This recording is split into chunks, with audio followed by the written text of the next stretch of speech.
किसी के दूर जाने से, ताल्लुक़ टूट जाने से, किसी के मान जाने से, किसी के रूठ जाने से मुझे अब डर नहीं लगता।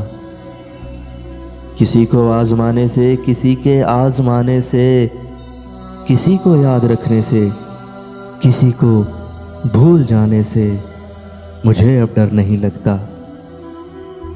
किसी को छोड़ देने से, किसी के छोड़ जाने से, न शम्मा को जलाने से, न शम्मा को बुझाने से मुझे अब डर नहीं लगता।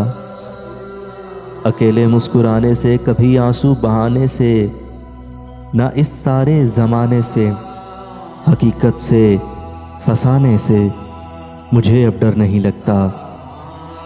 किसी की नारसाई से, किसी की पारसाई से, किसी की बेवफाई से, किसी दुख इंतहाई से मुझे अब डर नहीं लगता।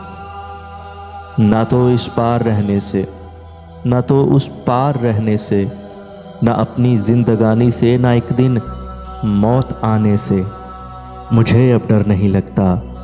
किसी के दूर जाने से, ताल्लुक़ टूट जाने से मुझे अब डर नहीं लगता। मुझे अब डर नहीं लगता।